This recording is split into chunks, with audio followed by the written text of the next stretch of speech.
সবাই যখন জান্নাত তালাশ করবে ঠিক সেই সময় কেবল এক শ্রেণীর সুন্নি মানুষের নিকট জান্নাত নিজে এসে ধরা দিবে।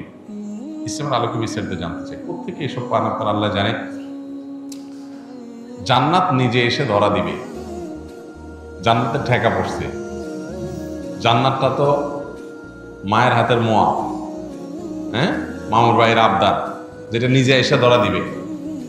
যেখানে নবীজি আল্লাহর কাছে দোয়া করতেন, আল্লাহুম্মা ইন্নী আসআলুকাল জান্নাহ, আল্লাহ আপনার কাছে আমি জান্নাত চাই, ওমা কাররাবা ইলাইহা মিন কওলিন ওয়া আমাল, এবং সে আমলের তৌফিক চাই যে আমল করলে জান্নাতের কাছে যেতে পারবো, যে আমলটা জান্নাতের কাছে নিয়ে যাবে।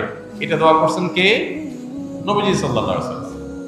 আল্লাহুম্মা ইন্নী আসআলুকাল জান্নাতা ওয়া মা কাররাবা ইলাইহা মিন কওলিন ওয়া আমাল। আল্লাহ, সেই কথা, সেই কাজ আপনি আমাকে করান, সে কাজের পথে আমাকে গাইড করেন, সে কাজগুলো করার তৌফিক দেন যেগুলো করলে জান্নাতের কাছে আমাকে নিয়ে যাবে। তাহলে নবীজি সাল্লাল্লাহু আলাইহি সাল্লাম জান্নাতের কাছে যাওয়ার জন্য চেষ্টা করছেন, আর এদের কাছে নাকি জান্নাত নিজে এসে ধরা দিবে। সীমালঙ্ঘন, বাড়াবাড়ি, এগুলো খ্রিস্টানদেরকে ভ্রান্ত করেছে।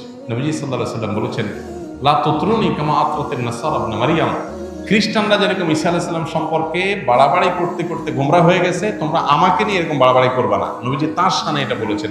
তাহলে আমরা নিজেদের ব্যাপারে, নিজেদের আলেমদের ব্যাপারে এরকম বাড়াবাড়ি করি, তার পরিণতি এরকম হবে। নবীজি সাল্লাল্লাহু আলাইহি সাল্লাম তাকে নিয়েও বাড়াবাড়ি করতে নিষেধ করতেন, তার মর্যাদা বলতে গিয়ে সীমা ছাড়াইতে নিষেধ করছেন। সেখানে এখন নিজেদের ব্যাপারে মর্যাদা বলতে গিয়ে এই পর্যায়ে চলে যায়, তাহলে কোথায় যাবো?